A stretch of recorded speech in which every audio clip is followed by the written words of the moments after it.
Yun magandang umaga ulit mga kapatid. Welcome back po muli sa aking channel. Update tayo dito sa trabaho namin. Tatapin kami ngayon ng flooring dito. Update na ng araw.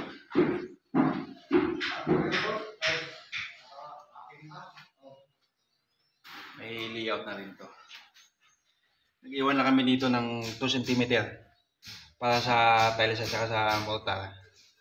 Hindi dry pack method yung gagawin namin dito mga kapatid. Tataping muna kami. Mag-iwan na kami ng 2 cm para sa tiles. Lawak-lawak din itong tatapingan. Kaya tapusin ito maghapon. Tatapingan to.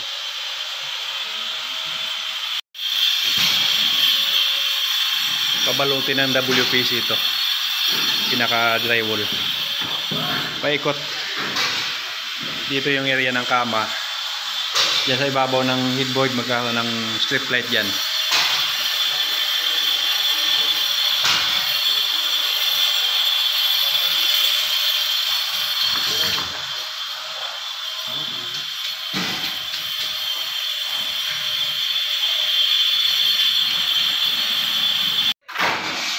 Yung binasa muna ito. Paulagyan ng simento. Puro simento. Pakapit na kapit dito sa flooring. Pagka hindi mo kasi mga kapatid binasa yan, hindi mo nilagyan ng simento, yung pinaka-grout niya, yung tendency nun na aangat. Hindi siya bibitaw doon sa tiles. Bibitaw naman siya doon sa may pinaka-slab. Kaya kailangan lalagyan ng grout.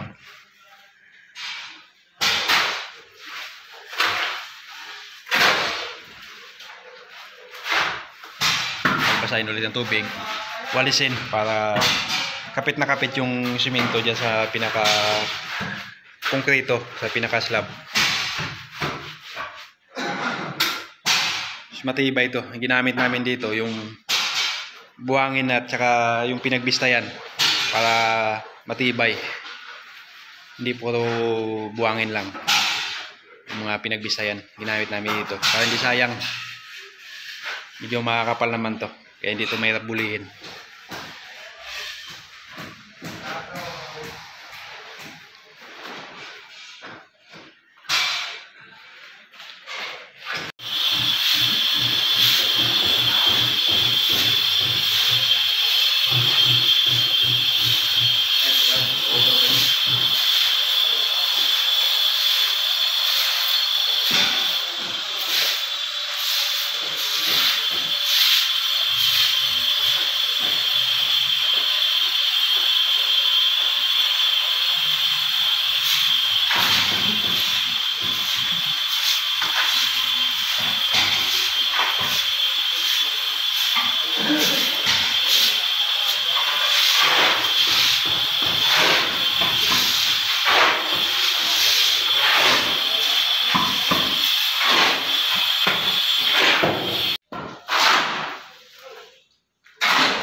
Ayun na, halos matapos yung tatapingan dito. Ito na lang sa tapat ng CR. Bukas matapos to.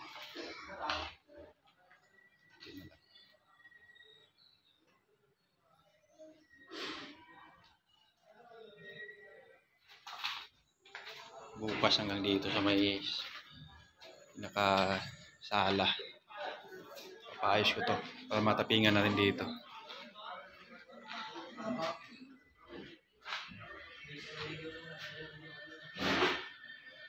The next day. Ayun, matigas na to. Natapos yung framing sa taas, papatakpan ko na to. May abang na sila dito ng mga pipe para sa aircon. BI pipe. Punta dito. Matakpan na to. Papabrigate na yung mga para dito sa cube light. Kapag matakpan na to, pwede na makapag-tiles dito sa baba.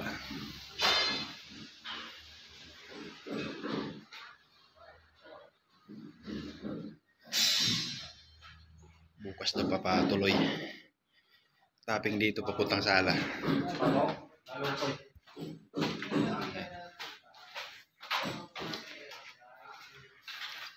Patanggal na to bukas.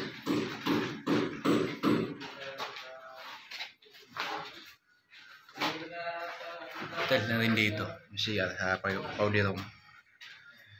WPC ito, yung walang tiles. May right side.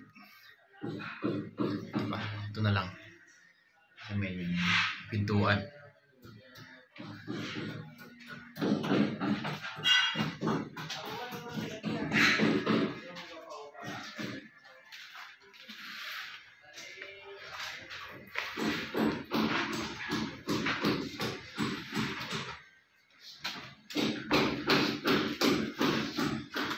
Tiles na rin dito sa may hagdanan. Ito.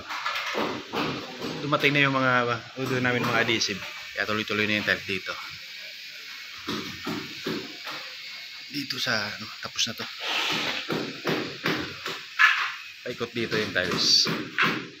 Hanggang dito.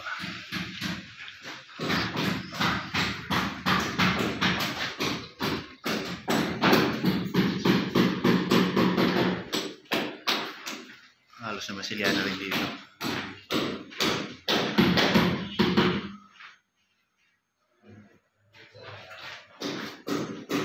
May cabinet din dito. Area na to.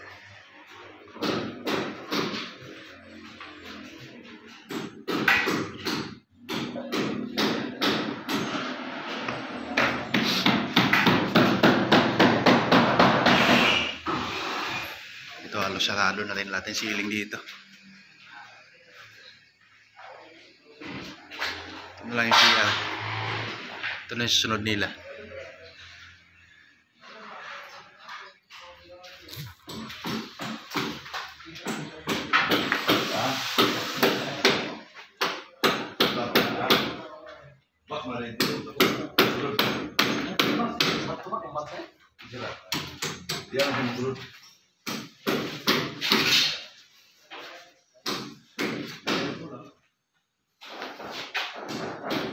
So, 60 by 60 yung pinalit dito.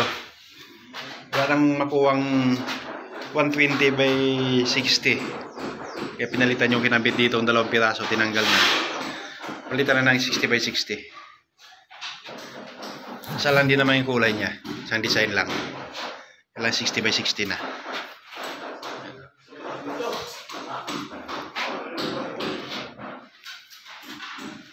Continuous na rin masilya dito.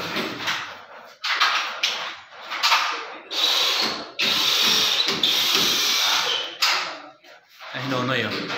Nonoy, shoutout ka muna Noy sa mga kaibigan mo Noy.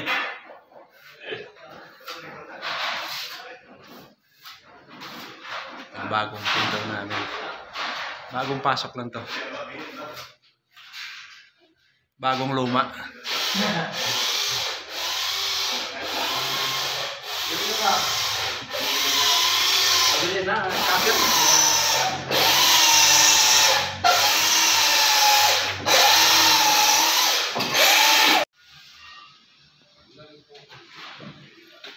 Ano, pinapabrikit na rin doon para sa bakod.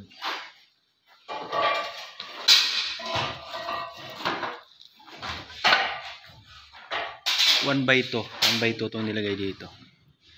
Walang makuwang 1 by 4 na square tube. Kaya 1 by 2 ito pinagdikit.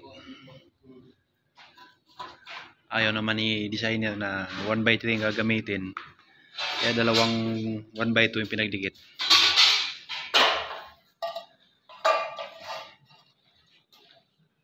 Flat bar yung pinaka design nito.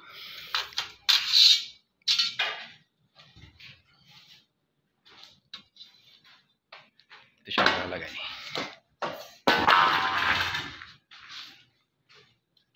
Naka 60 degree yung paglagay nito. Yan ang design.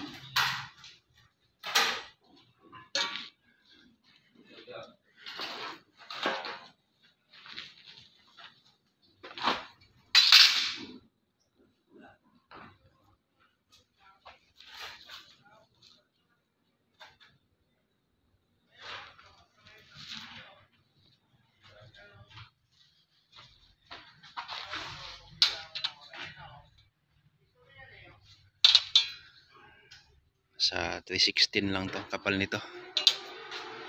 316 by 4. Dito umabot ng 1/4.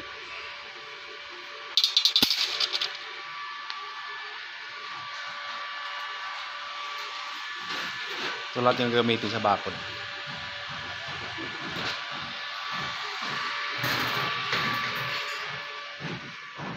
Bakod dito.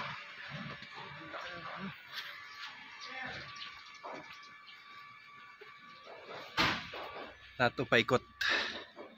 Lalagyan. Dito, bubusan. Dugdugsuan to yung kulom. Ito ipapatong.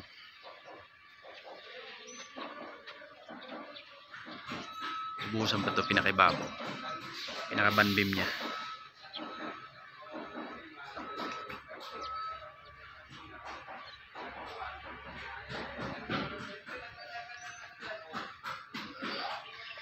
Palitada na rin dito likod.